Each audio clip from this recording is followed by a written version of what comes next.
The former leader of Donetsk separatists, Z-patriot Pavel Gubarev, publicly acknowledged the failure of the Russian invasion and declared the need to end the war against Ukraine. In an interview with the Russian media, he directly said that Russian aggression against Ukraine has reached a dead end. I am telling the truth. SVO has reached a dead end.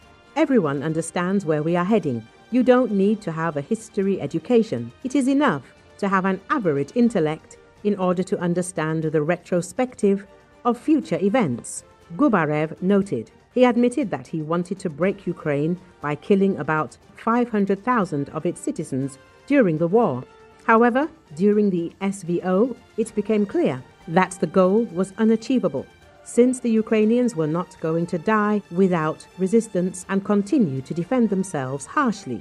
Gubarev admitted that the offensive had become extremely costly and did not bring any benefits. There are no such numbers now, because the paradigm of war has changed.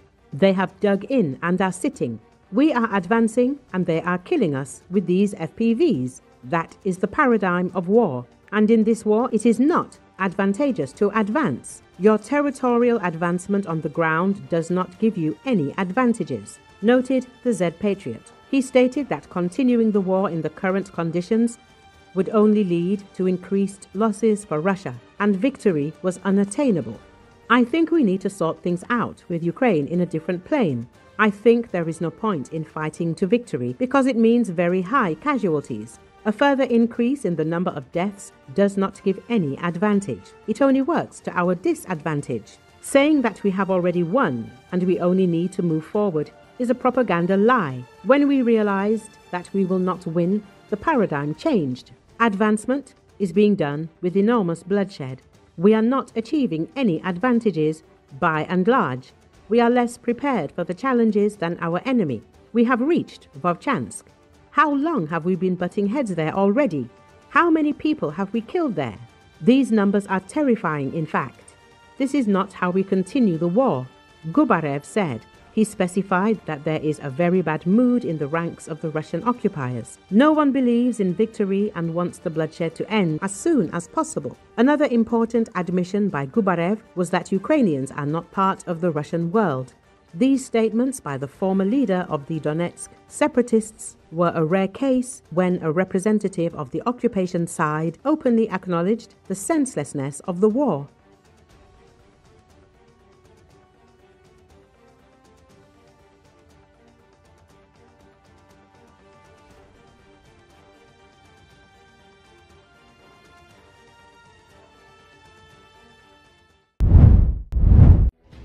A Russian Su-30SM multi-role fighter jet has crashed in the Black Sea southeast of Zminy Island, Odessa Oblast, according to the Ukrainian Navy. Naval intelligence intercepted radio communications indicating the loss of contact with the aircraft during a mission.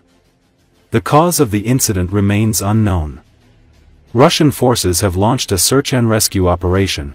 Debris has been spotted on the sea surface, but the pilot has not been found.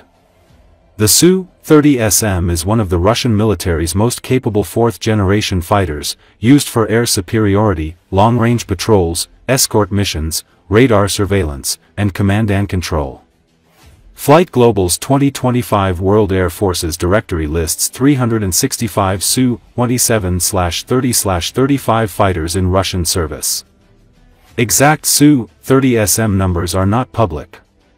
Each Su-30SM is estimated to cost between $35 million and $50 million, making every loss a major hit to Russia's high-value combat fleet. The aircraft has been used extensively in the war against Ukraine, including for the launch of Kh-31P and Kh-58 anti-radiation missiles aimed at suppressing Ukrainian air defense. Ukraine has reported multiple Su-30SM shootdowns and ground destruction since the full-scale invasion began. On May 2, Ukraine claimed it shot down 2 Su-30 jets using air-to-air missiles launched from sea drones near Novorossiysk. A third aircraft was likely damaged during a strike on an airfield used for launching Kinzhal missiles on May 9. These incidents indicate increasing challenges for Russia's aerial operations. While Russia has not officially confirmed the loss, pro-Kremlin Telegram channel fighter bomber, indirectly acknowledged it with a poetic caption and a black-and-white image of a Su-30. Other sources, like the Crimean Wind Monitoring Group, suggest the jet may have been based at the Saki or Belbek airfields in occupied Crimea. Russian Telegram channel military informer claimed the aircraft belonged to the Black Sea Fleet's naval aviation.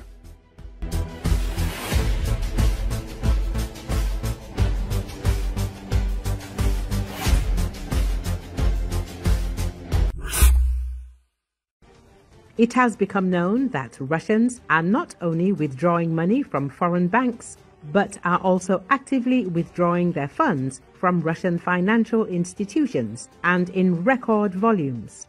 This is stated in the latest monitoring of financial flows and other documents of the Central Bank of the Russian Federation. Experts note that what is happening will soon cause serious difficulties for the Putin government. This is due to the difficulties experienced by the population due to the war in Ukraine. First of all, the collapse of the financial system in the country is expected. This will create new difficulties for Putin in continuing the war. All of this is also considered one of the new and original forms of protest by the Russian people against Putin's rule. In the first half of 2025, Russians' deposits abroad decreased to the level of mid-2023 to 6.2 trillion rubles.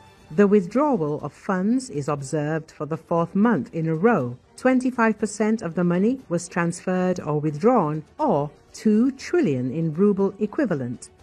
At the same time, in the same period of 2024, Russians replenished accounts in foreign banks by 228.2 billion rubles. It was also noted that the regulator is skeptical about the prospects for business activity in the near future. In July 2025, the volume of incoming payments made through the Bank of Russia payment system decreased by 8.1% compared to the average for Q2 2025. Excluding production, oil products, and public administration, the volume of receipts decreased by 8%. A decrease in incoming payments was recorded in all major industry groups. The dynamics of financial flows may indicate a slowdown in economic activity at the beginning of Q3, the report specifies. In addition, the regulator found that citizens have been taking too much cash from Russian banks lately.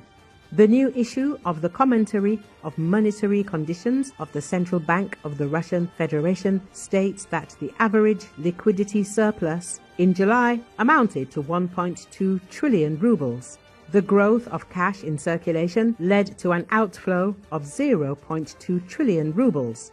The regulator lowered its forecast for the structural liquidity deficit of the banking sector by the end of the current year by 0.1 trillion rubles to 1.1 to 1.9 trillion rubles. It is expected that the need for liquidity of market participants will continue to increase as the transition to a deficit. The growth in the need for liquidity will be accompanied by an increase in demand in the money market, due to which money market rates may be formed slightly higher than the key rate. Russian commercial banks do not like what is happening. They already have difficulties in other areas. In the second quarter of 2025, mortgage arrears increased by 97% to 95 billion rubles, and car loans by 85% to 32 billion rubles. Experts believe that the situation with money was affected by interruptions in the internet when people cannot use electronic payments, as well as close attention of the state and banks to transfers between individuals. There is no threat to the stability of the country's financial system yet, but people's reaction is indicative. They signal their fears and expectations. Inflation reduces the income of Russians, and the Central Bank of the Russian Federation is trying to combat the growth of consumer prices with its high key rate.